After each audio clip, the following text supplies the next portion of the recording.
It's been like so many months since I last filmed a TBR. Kind of thought I was gonna let them die this year, but I don't know. I'm feeling weirdly inspired to do one for April. I'm just like really trying to get my life in order for the next few months and, you know, feel like I have more control over my life in some ways. Things have been super busy. I finally have free time. I don't know. I'm feeling the inspiration to do a TBR. So we're gonna super quickly go over some of the books I'm planning on reading this month. I have a handful. By a handful, I mean I have a stack from physical TBR/library, and then there's some on KU that I saw recently released or recently looked at for some way or another, and I'm excited to get to them. So welcome to today's video. Let's just dive in and talk about all the books I want to read in April. So first I'll talk about the one library book I have checked out. I'll say kind of as a theme on this, we are very, very much prioritizing finishing series this year, and that is a theme that's ongoing in a lot of my reading, is that I am trying to knock down the amount of series I'm reading, a significant amount. I do have an ongoing series about series, where basically every month I do a reading vlog that's 100% devoted to reading sequels. So that's a big emphasis that we're having right now. So that will kind of, you know, dictate a few of the books that we're reading. But first off, The Dark Forest by Cixin Liu. This is the sequel to The Three-Body Problem, which was truly a fascinating sci-fi book about an alien invasion and the repercussions that could potentially have on humanity, and just the way a lot of humans react to this idea of an alien species coming to potentially overthrow them, save them, who knows.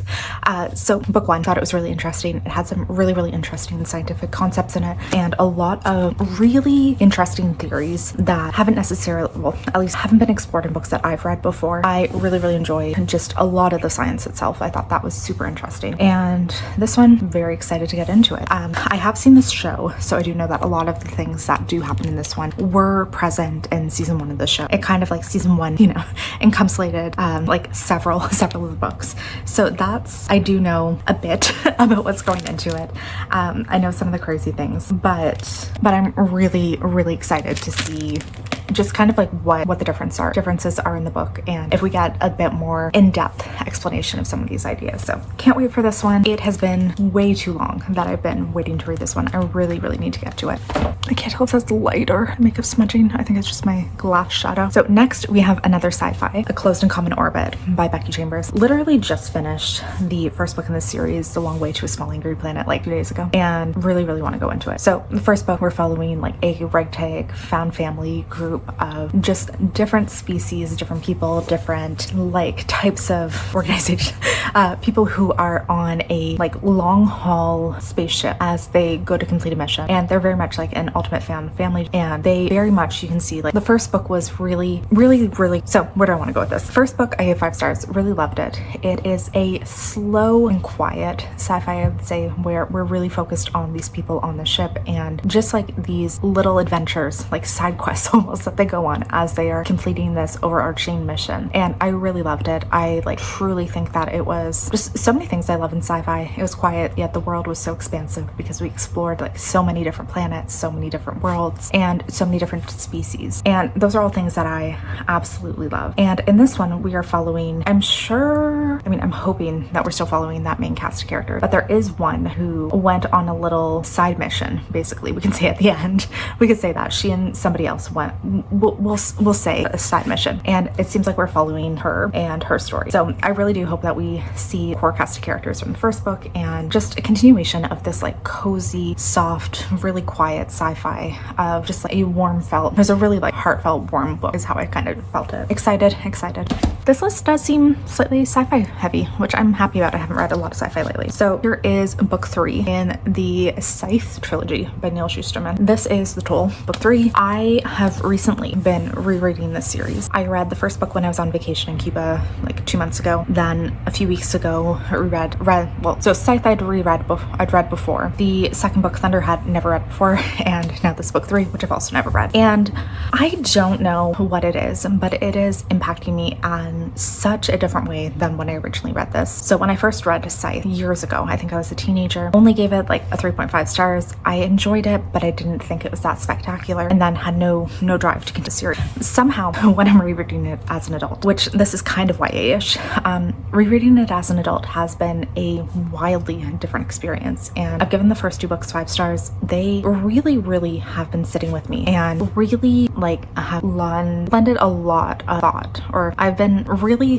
thinking about this world a lot more than I anticipated that I would. Because we're basically in a world where humanity has advanced to the point where people no longer die. There's nanites that basically are injected into your body and they can heal pretty much any wound. You can go on living indefinitely, and there's the ability basically that you can reset your age as well. And this world, it is controlled by this overarching AI called the Thunderhead, and it is basically keeping the world very smooth sailing, everything perfectly afloat in this perfect utopia. And in order to kind of keep the death rates down and to keep still this idea of mortality, there are these group of people created called the Scythes, and they have a certain quota of year of people they need to kill. And when a Scythe kills you, it is a permanent death. And we're following 2 apprentices who come into this Scythedom, that I cannot pronounce that, into the Scythe world, and basically really quickly uncover a lot of the issues that are present, and the fact that this utopia is maybe not as perfect, and all of these different political factions that are really pushing for a new order of living.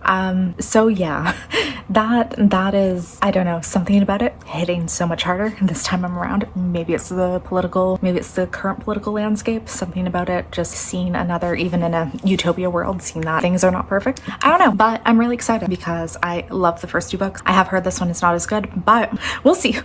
Okay, angle slightly changed. Book 3 in a fantasy romance series. So this is Deadly Dreams by KJ Sutton. This is book 3 in the Fortuna Sworn series, and I love these editions. This is a fantasy romance that's featuring our main character Fortuna, who is a nightmare, which means she's basically able to get into people's minds, access their deepest fears, the secrets, and everything that kind of makes them afraid. And she, on a mission to find her brother who's been missing for a few years, gets brought into the Fae Court and all of the political maneuverings that are going on in it. Really enjoyed the first 2 books. Really excited to get to this one. I just kind of need to again force myself to continue on in series, so excited. Then, I don't know, my most anticipated book of the year, Sunrise and the Reaping. It did come out a week or 2 ago. I did buy this pretty quickly, and I just haven't made the time to get to it. I don't know if I want to do a devoted reading vlog to it. I don't know when I want to read it. I do know that I need to set aside time, and a time when I am ready to be completely emotionally devastated. And I don't know when that is. I don't know when we're gonna be ready for that, but I'm really excited. Really cannot wait to get to this one. It is going to be everything for me. It is going to wreck me emotionally, I think. And I'm just kind of afraid of that, so I've been mildly putting it off, but I'm really anticipating this one. I think this is going to be one of my favorite books of the year. So, Then on audio, I have 2 that I want to do. So Tiamat's Wrath,